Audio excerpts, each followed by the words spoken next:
The air at Blackwood Creek Ranch in Montana was electric with celebration. Hundreds of gleaming yellow lights were strung across the vast lawn, shimmering like a constellation brought down to earth. The rich aroma of grilled beef from giant smokehouses mingled with the scent of dry hay and the crisp mountain air, creating a symphony of the senses. This was the annual Thanksgiving feast of the Blackwood clan, an event not only to celebrate a bountiful harvest, but also to assert their power and wealth over the entire region. At the center of it all, on the porch of the massive log main house, stood Samuel Blackwood, a man with the stature of an old oak, steady and majestic. At 65, his hair had turned salt and pepper, but his blue eyes remained as sharp as a hawk's, and his handshake was still firm enough to make young men wince. He was an icon, an uncrowned king of this land. Beside him, yet maintaining a respectful distance, were the three women who had shaped his life and legacy.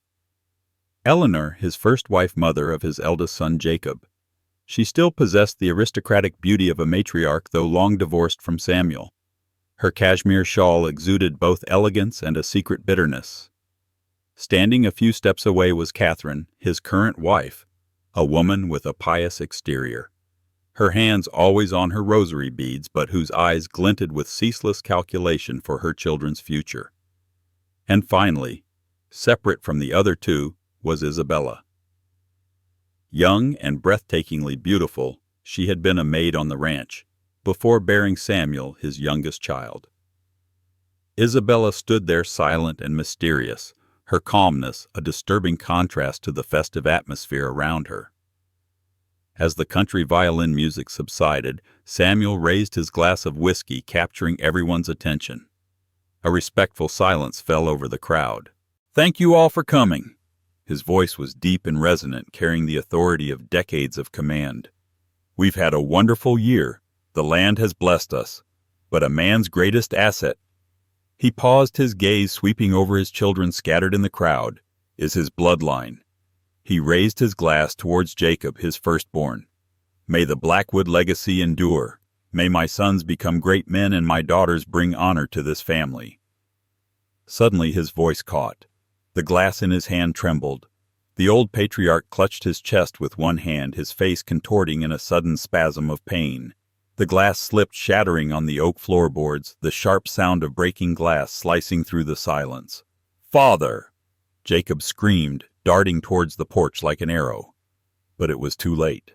Samuel Blackwood collapsed, his wide eyes staring up at the starry night sky, his last breath dissolving into the cold Montana air. Panic erupted. Women screamed.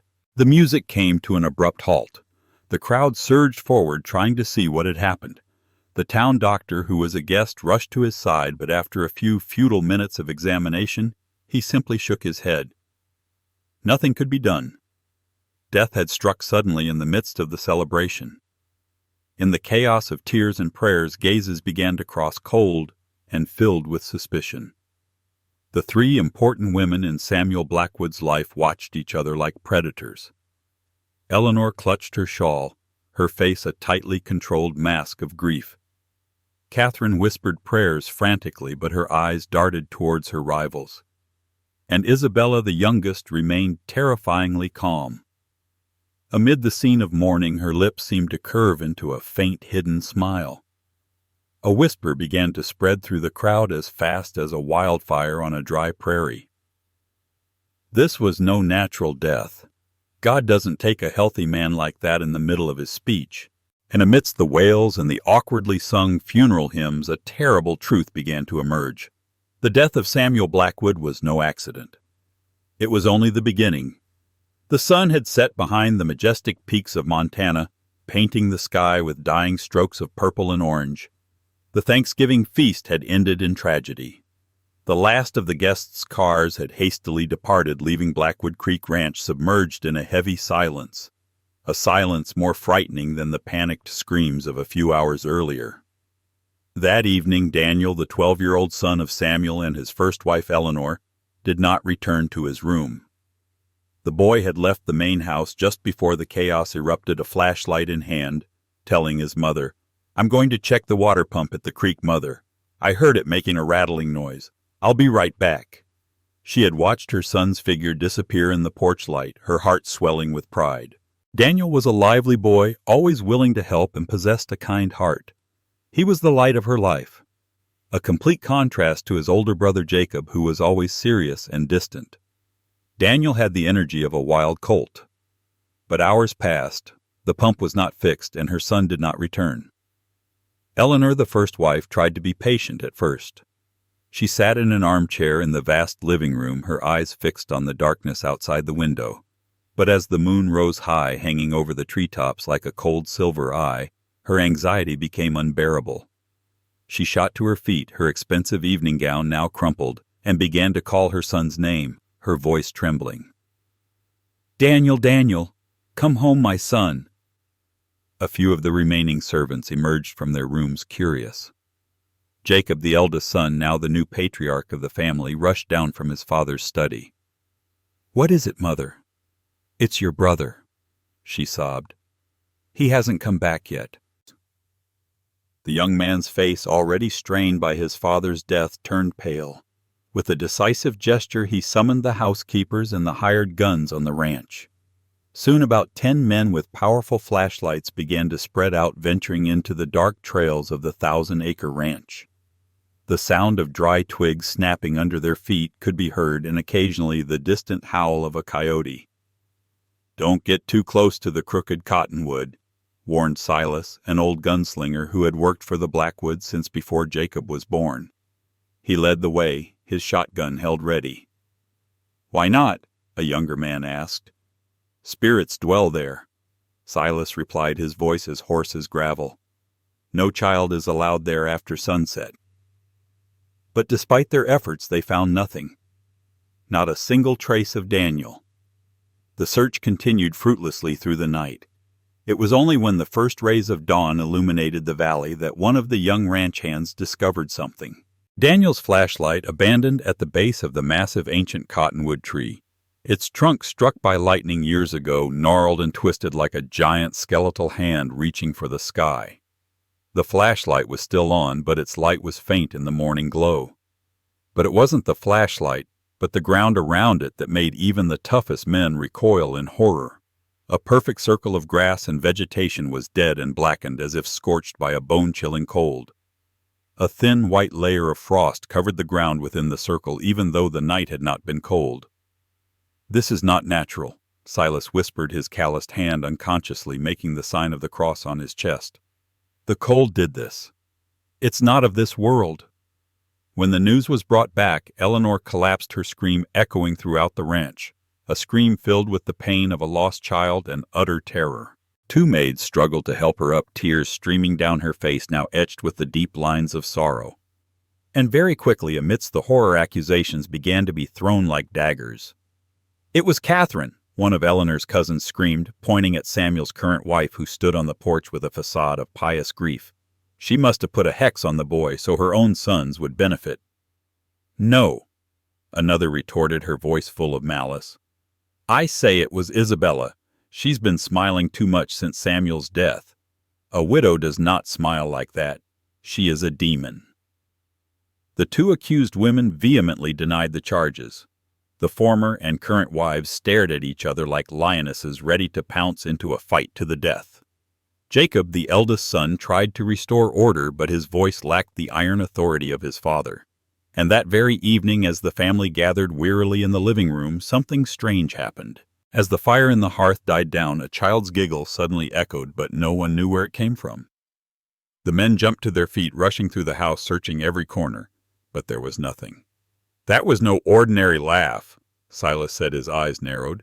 "That was not the laugh of a human." And everyone understood that the death of Samuel Blackwood had not ended the family's misfortunes. It was merely the prelude to a much bloodier tragedy. Blackwood Creek Ranch had not known a peaceful night's sleep since Daniel's disappearance. Fear, like the morning fog in Montana, crept into every corner, clinging to the minds of everyone. A few days after the boy vanished, strange and increasingly disturbing events began to occur, sowing confusion and suspicion. One morning, the housekeeper found Samuel's most prized racehorse lying dead in the middle of the yard, its throat brutally torn out. The most horrifying thing was that there was not a single drop of blood on the ground. Beside the animal's corpse were tiny, bare footprints like those of a child leading directly towards the crooked cottonwood tree. Another morning, the sheep were found dead in their pen, shriveled as if life had been drained from their bodies. The villagers and the ranch hands began to speak in hushed tones. "It's the spirits demanding sacrifices," one whispered. "No," another replied, glancing towards the main house. "It's the jealousy of the wives. One of them is sacrificing what belongs to the others to strengthen her own children's power." Fear and suspicion spread like an uncontrollable plague.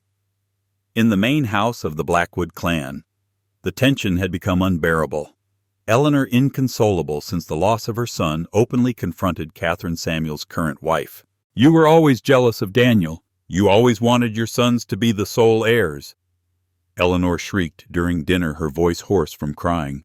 "Now you've taken my son from me, you witch!" Catherine retorted with eyes as sharp as razors. "You jealous woman, you dare accuse me. Have you forgotten that my own children cannot sleep? Every night they scream that they hear footsteps and whispers in their rooms." The youngest, Isabella, stood on the sidelines of the argument, watching the other two tear each other apart with cold indifference. Her silence was more disturbing than the screams. "That girl has a heart of stone," an elderly maid whispered to another. "She did not mourn Samuel. She shows no fear. A true witch." Then one evening the laughter returned. This time it was not just a solitary giggle. Whispers were heard as if multiple voices, both childish and deep, were overlapping, echoing through the corridors of the house. Jacob and the armed men rushed outside, surrounding the house. "Show yourself!"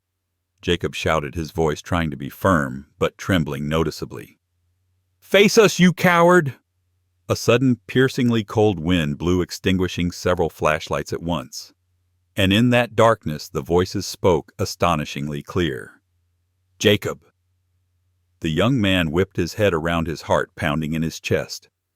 No one had called his name except for the ghosts. The next day, the family elders and trusted housekeepers decided they had to act. They summoned Silas, who was not only a gunslinger, but was also said to have knowledge of ancient native rituals. Silas arrived at dusk as darkness began to swallow the valley. He entered the living room where everyone was gathered. He placed a leather pouch filled with dried herbs and strange stones on the floor and began to murmur words in an ancient language that no one understood. Then suddenly he stopped. His voice rose, echoing through the room. "The evil is within the Blackwood house. It did not come from the outside. One of the children carries the darkness." A shiver ran down everyone's spine. Jacob, though terrified, dared to ask, "But who is it?" Silas did not answer immediately. He closed his eyes as if listening to something only he could hear. Then he raised a bony finger and pointed towards a dark hallway that led to the children's bedrooms. "The one who laughs when others cry." That night, no one in the Blackwood house could sleep. Every child became a suspect. Every sigh, every cough became a source of alarm. The mothers stayed awake, watching over their children's beds, their eyes wide in the darkness. But deep down they all knew that old Silas's words were not just a threat. The evil would not stop with Daniel. It had only just begun to devour the Blackwood line. Silas's prophecy hung in the air of Blackwood Creek Ranch like a death sentence.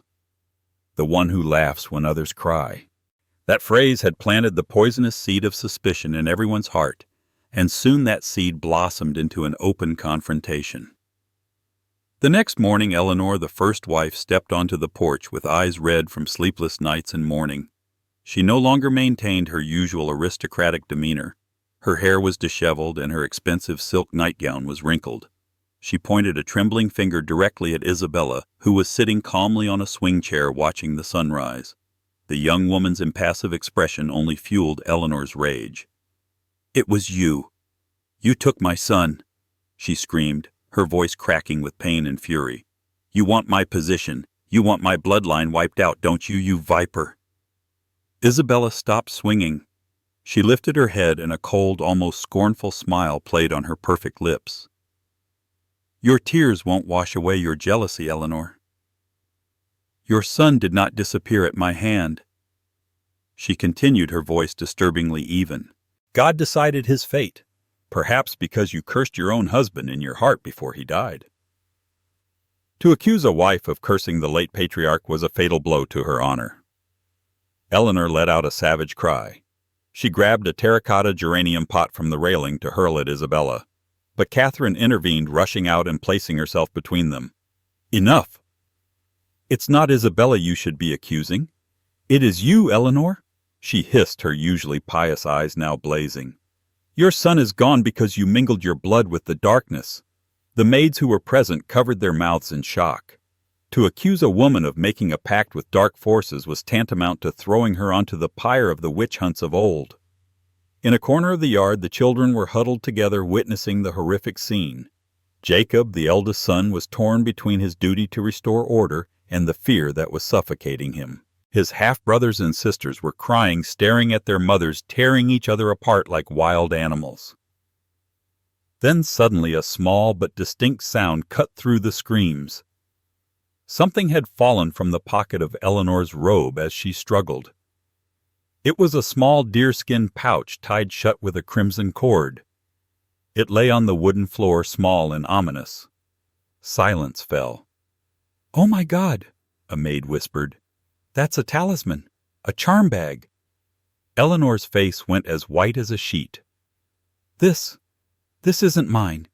Someone put it in my things," she stammered, her voice choked with fear. But Catherine clapped her hands, once her face filled with malicious triumph as her suspicions seemed to be confirmed.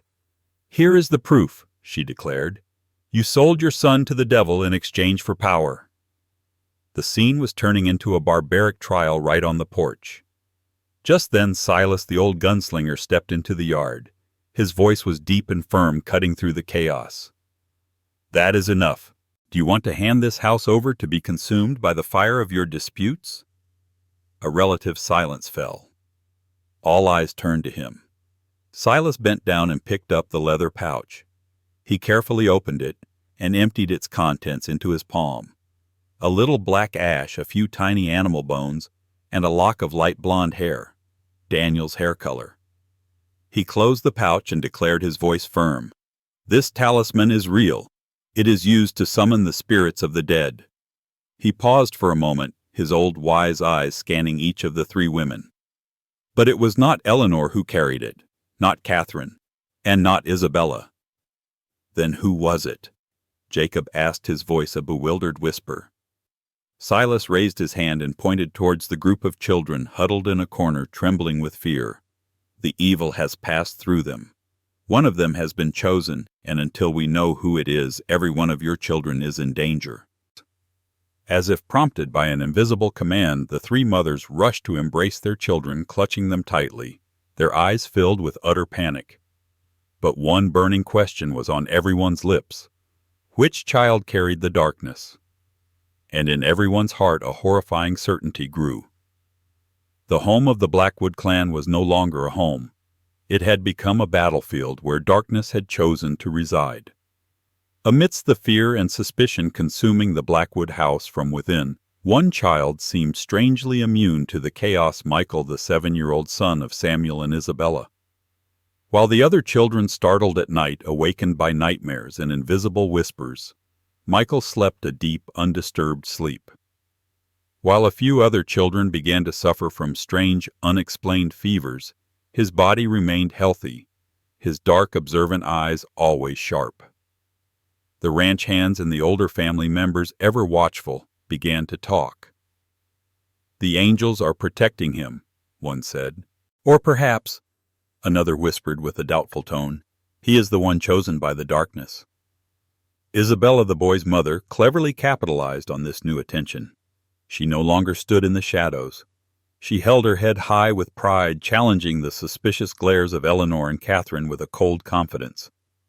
"See, my son is blessed," she said during a meal, her voice ringing clear in the tense silence. "While your children are withering in fear, mine is thriving. It is clear that God has made his choice." These words were like poisoned arrows to the hearts of Eleanor and Catherine. Michael quickly became the object of a strange fascination. When he walked in the yard, the younger children began to follow him as if he were a tiny leader. When he spoke, his voice seemed to carry a weight and authority far beyond his years. Even Jacob, the eldest son, felt his nominal authority slipping away. The eyes that once looked to him for guidance now turned to the boy Michael, as if the strength and iron will of Samuel Blackwood had been passed to this child instead of his rightful heir. This not only disturbed Jacob, but also worried him deeply. One evening, Silas and the elder housekeepers summoned the family to the living room. Silas, after days of silent observation, spoke slowly. "I have prayed and watched the signs. The spirits say that Michael will carry the Blackwood name further than anyone." These words could be interpreted in two ways. For Isabella, it was confirmation of her son's destined greatness. For Jacob, Eleanor, and Catherine, it was a veiled warning, a terrifying prophecy. But the rest of the ranch hands, weary of fear, chose to see it as a positive sign. Michael began to be treated as a special child, someone untouchable who brought hope for the future. One night, Jacob couldn't sleep. He wandered the ranch grounds and came across Michael sitting alone at the base of the crooked cottonwood tree where Daniel had disappeared. The boy was wearing only a thin nightshirt in the cold Montana night, but seemed to feel nothing. "Michael, what are you doing here?" Jacob asked, trying to keep his voice calm. "You know it's forbidden to come near this tree after dark, don't you?" The boy looked up at him with his deep black eyes. In the moonlight they seemed bottomless. "I'm talking to my brothers," the boy replied, his voice strangely clear. "Daniel is here. He's smiling with me." Jacob felt the blood in his veins turn to ice. He dared not ask any more questions. He just silently turned and walked hastily back to the house. When he recounted the scene to Silas the next day, the old man simply shook his head slowly, his face etched with lines of resignation. "The spirits have chosen their host," he said simply before turning to leave, leaving Jacob alone with the horrifying truth. As time went on, Michael became the center of all attention and all anxieties. Small animal skeletons like birds and squirrels began to be found arranged in strange patterns right outside Isabella's door. To some he was a savior child. To others he was completely lost. At the end of the road leading to the ranch in a small log cabin lived Martha, a retired midwife. She had delivered almost all of the Blackwood children. Now she was an old woman at death's door. For several days she had not left her bed due to a strange persistent fever. One night she summoned Jacob, the eldest son, to her bedside. "Come here, son, come closer," she whispered. Her breath labored. "My time is short. I must tell you the truth." Jacob, both wary and respectful of the woman who had witnessed his birth, sat down beside her. "Michael," she said, the child's name escaping her dry, cracked lips. "That child, he is not of your blood." Jacob was shocked. "What are you saying, Martha? He is my father's son, Isabella's son." The old woman shook her head frantically on the pillow. "No. That night years ago I made a terrible mistake." Her voice choked with repressed guilt. She took a deep breath and continued. "Isabella's real child was born without life. A small, cold body that God did not choose to keep. I was afraid." She confessed, tears beginning to stream from her clouded eyes. "Afraid of being blamed for harming the child, afraid my own line would be cursed. So I switched the baby." "Switched? With whom?" Jacob asked, his entire world crumbling. Tears streamed from Martha's eyes. "Another woman gave birth that same night in a wretched shack at the edge of the forest.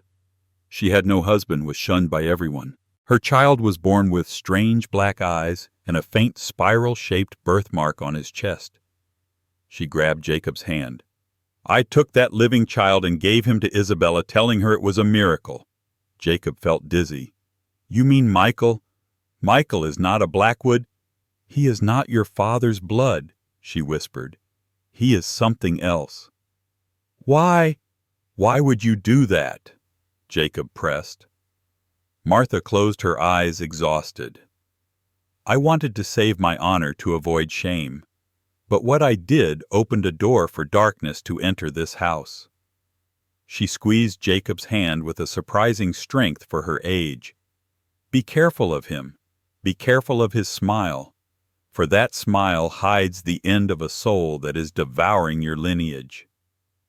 Then in a final gasping breath she said, "Forgive me." Her fingers went limp. Her body went slack. Martha had just breathed her last. Jacob sat there motionless. He walked out of the log cabin with a horrifying truth that was colder than the Montana night. Michael was not a savior. He was the tool of an ancient power brought into their lineage by the hand of a guilty midwife. Martha's deathbed confession spread like wildfire through Jacob's mind. It was no longer about whispers or strange events. It was now a stark and terrifying truth. Michael, the child considered blessed, was in fact an impostor, a cuckoo placed in the eagle's nest. Michael's name was no longer uttered without a shiver. Some saw him as a poor, exploited child, others as the embodiment of an ancient and malevolent power. But one thing was certain in Jacob's mind: the boy had to be confronted with the truth witnessed by the entire family, and perhaps by the invisible forces that haunted them. Jacob, with Silas's support, decided to hold a family trial at night following ancient folk rituals that Silas had learned from his Native American ancestors. It was not a legal trial, but a ceremony to expose the truth, a ritual reserved for cases where the visible and invisible worlds intertwined. The chosen night was that of a full moon, when the veil between worlds was said to be at its thinnest. In the vast courtyard before the main house, Silas drew circles with white ash from the hearth and cornmeal. 3 ceramic bowls filled with water from the creek earth from the base of the crooked cottonwood tree, and whiskey from Samuel's cellar were placed in the center. All the remaining members of the Blackwood clan, and the most trusted ranch hands, gathered, their faces etched with fear and anticipation in the flickering torchlight. Then Michael was brought forward. He was led by Isabella's hand. She looked at everyone with a defiant gaze, but the hand holding her son's was trembling. The child walked with a preternatural calm. There was no fear on his face, only a strange confidence and understanding far beyond his years. Silas, draped in a traditionally patterned wool blanket, raised his hands to the sky. "Spirits of this land, we call upon you. Here is the child whose lineage is in dispute. Show us the truth." He took a handful of cornmeal and threw it into the central bonfire.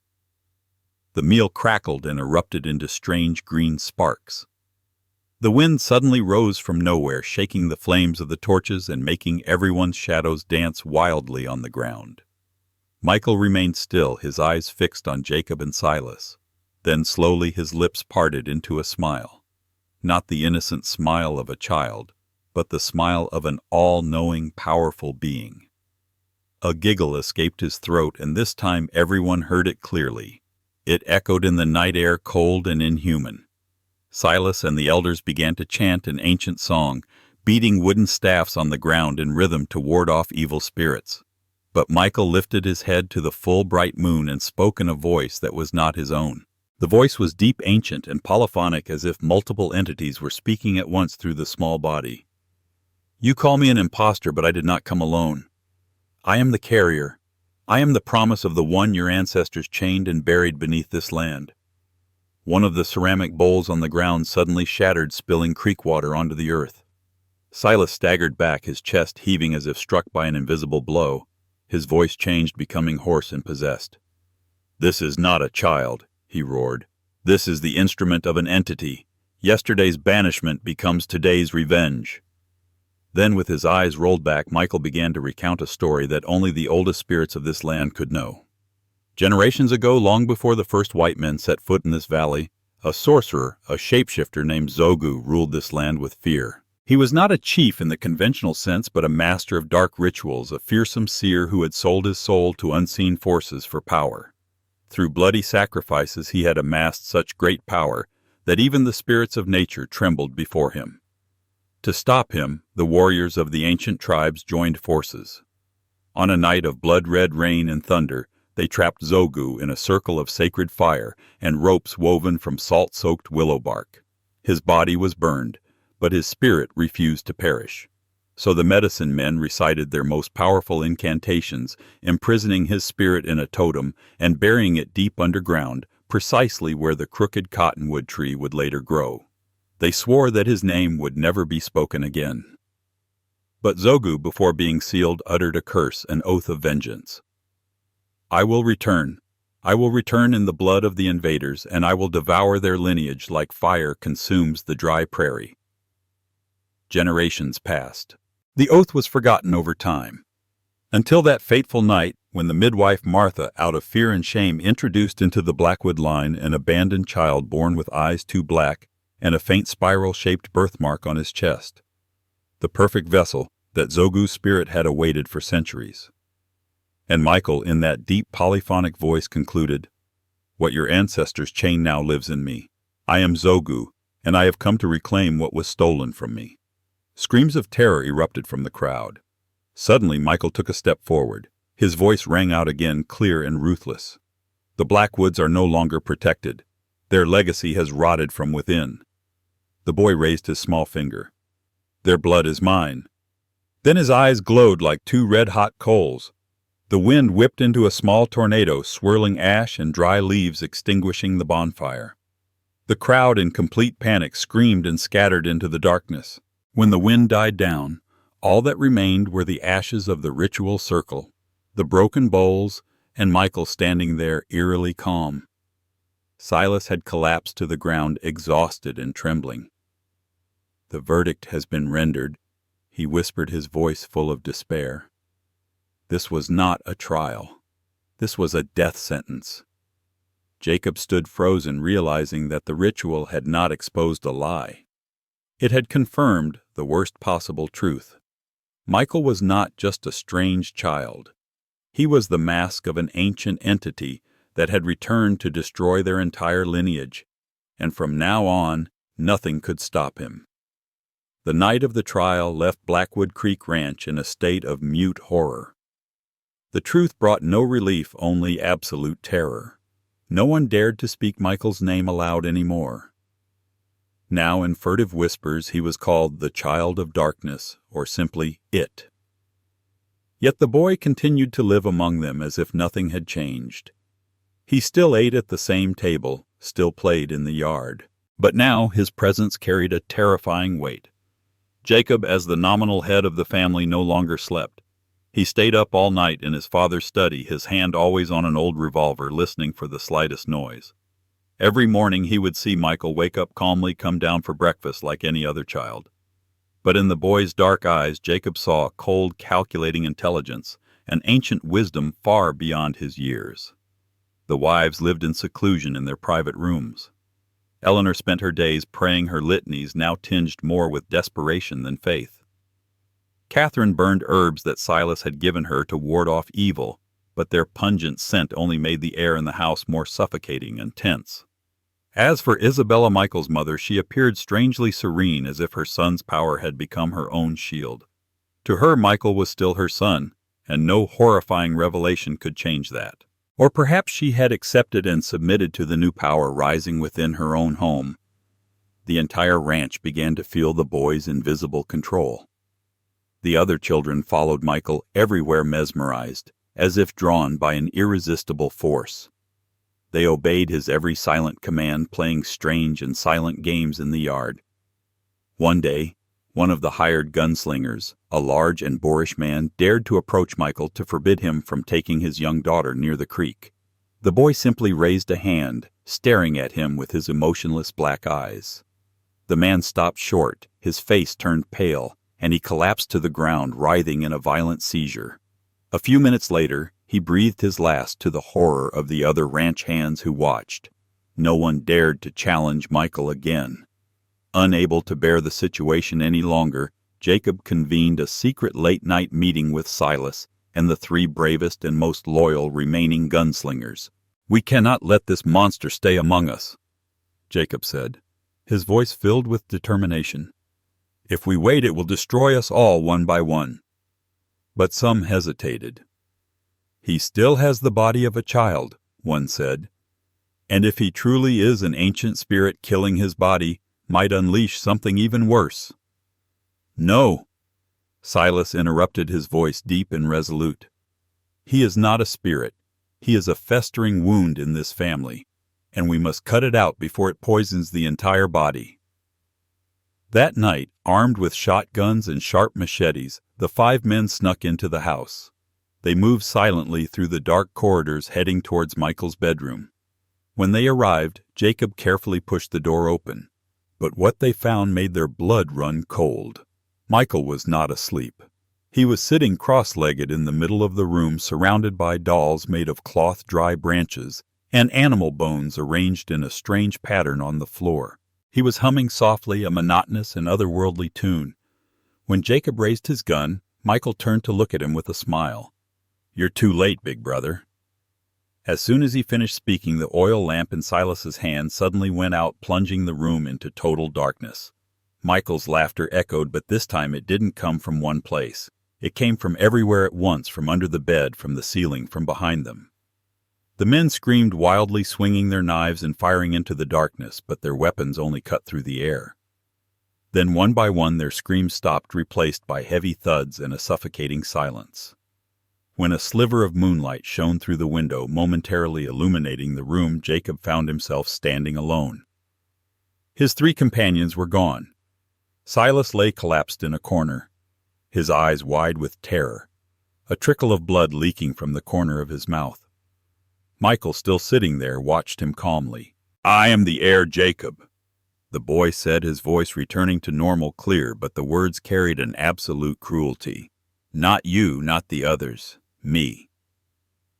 The next day, the remaining people on the ranch discovered with horror the bodies of the 3 gunslingers lying at the base of the crooked cottonwood tree, their eyes wide open, their faces frozen in an eternal expression of terror. Jacob, deeply traumatized, sat motionless in the study, unable to speak a word. And Michael, he now walked the ranch with the confidence of a master. The housekeepers fell silent. The mothers bowed their heads. The children mimicked his every move. No one dared to challenge his absolute power anymore. Thus, the child switched at birth had established himself as the true heir of the lineage. The Blackwood clan no longer had a leader. Now they had a master and heir of darkness, and Blackwood Creek Ranch was no longer a home. It had become his kingdom. Blackwood Creek Ranch was no longer the same. On the surface, the sun still rose over the green pastures, the cattle still grazed, and the log house still stood majestically. But within, an invisible decay was consuming everything. Michael gave no orders, he did not shout. He didn't have to.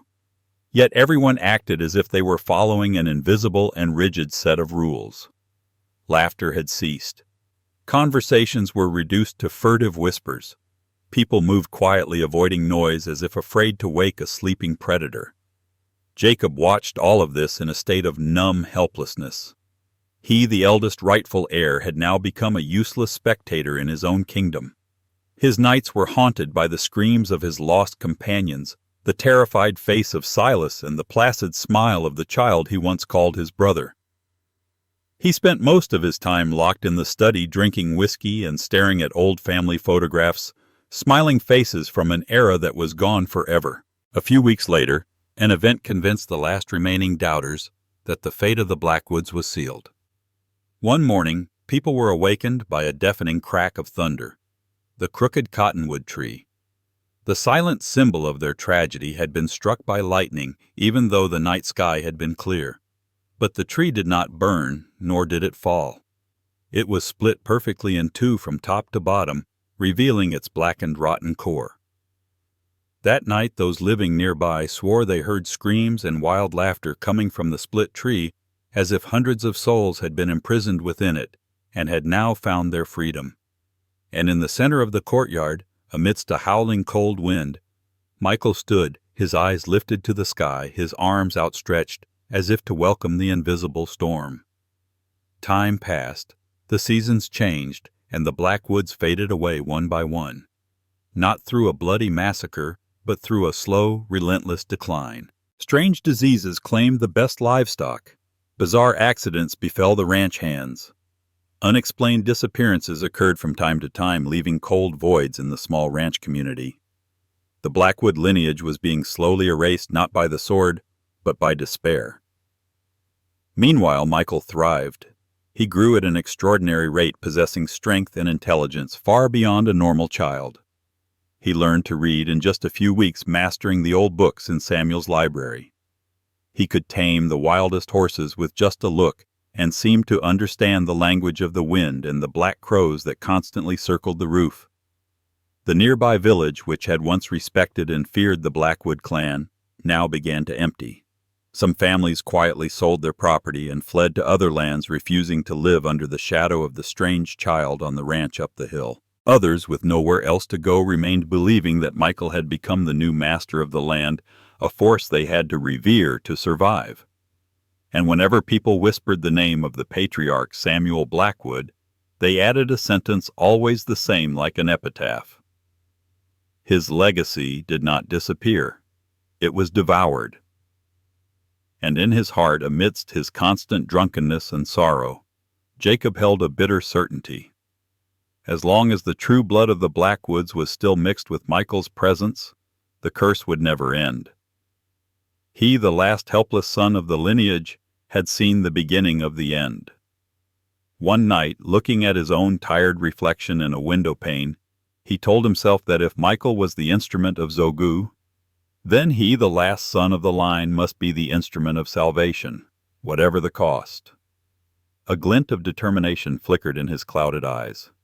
He stood up, no longer staggering. He went to his father's gun cabinet and took out not a gun, but an old hunting knife with a handle made of deer antler. He left the study without a sound. A knife in one hand, a bottle of whiskey in the other, not for drinking, but for another purpose. He walked alone towards the crooked cottonwood tree, now split in two like a gateway to hell. The place where Daniel had disappeared. The place where it all had truly begun. He knew Michael would come. He was always watching him like a predator, enjoying the observation of its final prey. And indeed, as Jacob reached the base of the tree, a small figure stepped out from the shadows of the split trunk. Michael's smile was wide and cruel in the moonlight. "You're finally here, big brother." The boy's voice was clear but carried a chilling ancientness. "Are you ready to kneel?" Jacob did not answer. He plunged the knife into the ground, using its tip to draw a circle around them in the damp earth.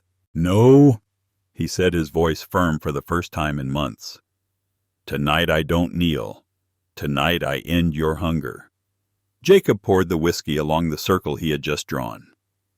He flicked his father's old Zippo lighter and tossed it down. A ring of blue flame instantly erupted, trapping both brothers inside the dancing fire, illuminating their faces, one gaunt with sorrow, the other inhumanly calm. Then, using the same hunting knife, Jacob began to draw ancient symbols on the ground inside the circle sigils he had found in an old journal of Silas's symbols of confinement and purification. The wind rose immediately, howling through the split tree like a lament.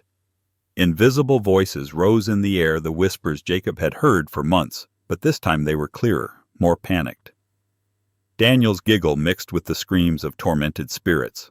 Michael, or rather the entity within him, scoffed. "You think this little circle will hold me?" Zogou's polyphonic voice boomed from the child's body. "I am the one who walked this land when these mountains were young. The ancestors of the red man chained me, but I broke their chains. Your blood is nothing." Jacob said nothing. He tore a piece of cloth from his shirt. He took a deep breath, looked directly into Michael's black eyes, and with a decisive gesture he cut a deep gash across his own chest. Blood spurted out dark red in the firelight and moonlight. The pain was excruciating, but it also brought a clarity he hadn't had in months. He stepped towards Michael. The entity inside the child seemed to sense the threat. It raised a hand to push Jacob back, but an invisible force generated by the circle of fire and the pure Blackwood blood repelled its energy as if it had hit a wall. For the first time, something like surprise, then anger, crossed the child's face. He was no longer the master of this space. The faint spiral-shaped birthmark on Michael's chest where his nightshirt was open suddenly began to glow, not with an external light, but as if a black fire was burning from within a wound opening between worlds. That's when Jacob acted. He let out a roar, not of pain, but of all his repressed anger, loss, and determination. He pressed the gaping wound on his chest directly against the glowing birthmark. His red blood, the hot blood of life and legacy, mingled with the dark energy pouring out of Michael. The circle of fire on the ground blazed furiously, its flames leaping up like a firewall, roaring like a caged beast. "No!" Zogou's voice screamed through Michael's mouth, a cry of horror and outrage. "You have no right. Your blood is mine, your legacy is mine." But Jacob, with tears in his eyes as images of his father, of Daniel, and of all the lost ones flashed in his mind, pressed harder, his own blood merging with the entity, not to feed it, but to poison it with his very humanity. "No," Jacob whispered, his voice hoarse. "My blood is the blood of the Blackwoods, and tonight I give it back to this land. I cleanse it." Michael screamed a piercing shriek of a child in unimaginable agony. The ground beneath them trembled. Jacob felt his strength draining rapidly. He was losing too much blood, but he held on, his eyes locked on Michael's, until the black light within them began to fade. The child's body convulsed violently, consumed from the inside by the very entity it housed, an entity that could not withstand the sacrifice of a pure bloodline. Then, as suddenly as it had begun, the wind died down. The fire of the circle faded, leaving only a thin wisp of smoke. Jacob knelt still, holding the small, now motionless body. He said one last prayer for the brother he never truly had. Then he collapsed, his body slumping onto the damp earth beside Michael. It was the only ritual, the final sacrifice. The one thing Zogou, in all his ancient arrogance, had not foreseen. Not a battle of strength, but an act of self-destruction for the sake of protection. The next morning, as the first rays of sun broke through, the remaining ranch hands timidly went to look for Jacob. They found 2 bodies lying inside a circle of black ash at the base of the split cottonwood tree. Michael lay there, his face peaceful, the spiral-shaped birthmark completely gone from his chest, leaving only the smooth skin of a normal child. And Jacob lay beside him, a rare smile of peace and contentment on his cracked lips. The hunting knife was still stuck in the ground by his hand like a simple headstone. In the sky, a single eagle circled before soaring away towards the distant mountains. Blackwood Creek Ranch was silent. The curse had been washed away with blood. The news of the 2 deaths at the base of the cottonwood tree spread not with words, but with a heavy silence. There were no mournful cries, no angry accusations. Only a resignation that settled over Blackwood Creek Ranch, as if a long fever had finally broken, leaving behind a weak but purified body. The remaining ranch hands, under the direction of the old housekeeper, buried Jacob and Michael in the small family cemetery on a hill overlooking the valley. The 2 graves lay side by side, not far from Samuel's and the empty grave that symbolized Daniel's. There was no priest, no formal eulogy. Only the sound of the wind through the tall grass and the murmurs of those who had witnessed the rise and fall of a dynasty. Eleanor, Catherine, and Isabella stood together, no longer rivals for power, but simply women who had lost everything. Hatred and jealousy had been cleansed by grief and loss. They watched the last handfuls of dirt being thrown, and perhaps for the first time they saw each other not through the lens of competition, but with empathy in their shared tragedy. After the funeral, a quiet exodus began. One by one, the ranch hands packed their meager belongings and left. They were no longer fleeing in fear, but because the land had become too heavy with memories. Blackwood Creek Ranch, once a symbol of power and wealth, was now just a colossal monument to sorrow. The 3 women of Samuel Blackwood did not stay either. Eleanor returned to the city, to a world of tea parties and charitable foundations trying to bury the past under a veneer of elegance. Catherine, ever seeking salvation, entered a distant convent, dedicating the rest of her life to praying for the lost souls. And Isabella, the young woman who had unwittingly brought the curse into the house, disappeared. One morning her room was found empty. No one knew where she went. Some said she had returned to her distant homeland. Others whispered that she had walked into the Montana wilderness to seek atonement in solitude. Blackwood Creek Ranch was abandoned. Weeds began to overrun the yard. The paint on the great house started to peel. Broken windows stared out like empty eyes. The crooked cottonwood tree split in two, finally died and collapsed in a winter storm, returning to the earth what it had taken. Years passed. The story of the Blackwood family became a local legend, a cautionary tale told around campfires to frighten children.